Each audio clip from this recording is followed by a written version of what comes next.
આ તરફ સુરેન્દ્રનગર જિલ્લા કલેક્ટર રાજેન્દ્ર પટેલની બદલી થઈ છે। તપાસ પૂર્ણ ન થાય ત્યાં સુધી કોઈ ચાર્જ તેમને નથી અપાયો। વેઇટિંગ ઇન પોસ્ટિંગની કેટેગરીમાં મુકાયા છે। સુરેન્દ્રનગર ડીડીઓને કલેક્ટરનો ચાર્જ સોંપાયો છે। સુરેન્દ્રનગર ખાતે ગાંધીનગર ઈડીની ટીમ દ્વારા દરોડા બાદ કલેક્ટર રાજેન્દ્ર કુમાર પટેલની રાતોરાત બદલી કરાઈ।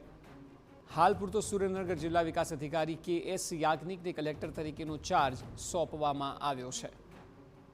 મહત્વનું છે કે કલેક્ટર પર ખૂબ મોટા આરોપ લાગ્યા છે। ન માત્ર તેઓ પરંતુ તેમની ઓફિસમાં કામ કરતા કુલ 4નો સ્ટાફ છે કે જેમના વિરુદ્ધ ઈડીએ તપાસ તેજ કરી છે અને 1500 કરોડથી વધુનું જમીન કૌભાંડ હોય તેવી આશંકાઓ સેવવામાં આવી રહી છે, જેને લઈને અત્યારે તપાસ ચાલી રહી છે એટલે તેમને ફરજ મુક્ત કરાયા છે। સુરેન્દ્રનગરમાં જમીન બિન ખેતી કરાવવાનું રૂપિયા 1500 કરોડનું કૌભાંડ હોવાનું આરોપ લાગ્યો છે। કૌભાંડ મામલે સૌથી મોટી કાર્યવાહી થઈ રહી છે અને જેના ભાગરૂપે જિલ્લા કલેક્ટર રાજેન્દ્ર પટેલની બદલી થઈ। તપાસ પૂર્ણ ન થાય ત્યાં સુધી કોઈ ચાર્જ તેમની જોડે નથી। તપાસમાં રોજ ચોંકાવનારા ખુલાસા થઈ રહ્યા છે।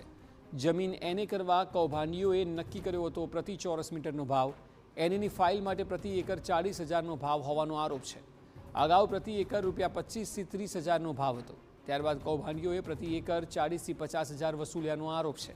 આ કેસમાં કલેક્ટર, નાયબ મામલતદાર, કલેક્ટરના PA અને ક્લાર્ક સહિત 4 લોકો સામે ફરિયાદ નોંધાઈ છે। સુરેન્દ્રનગર ખાતે ગાંધીનગર ઈડીની ટીમ દ્વારા દરોડા પાડવામાં આવ્યા છે અને નાયબ મામલતદારના ઘરમાંથી તો 67 લાખ રૂપિયાની રોકડ પણ ઝડપાઈ છે। તે પછી નાયબ મામલતદાર ચંદ્રસિંહ મોરીની ધરપકડ કરાઈ છે। સ્પેશિયલ કોર્ટ મોરીના 1 જાન્યુઆરી સુધીના રિમાન્ડ મંજૂર કર્યા છે। તો બીજી તરફ દરોડા બાદ કલેક્ટર રાજેન્દ્ર પટેલની રાતોરાત બદલી થઈ। કલેક્ટરના બંગલામાંથી 100 ફાઇલ જપ્ત કરાઈ હોવાનો દાવો છે। હાલ પૂરતો સુરેન્દ્રનગર જિલ્લા વિકાસ અધિકારી KS યાજ્ઞિકને કલેક્ટર તરીકેનો ચાર્જ સોંપાયો છે।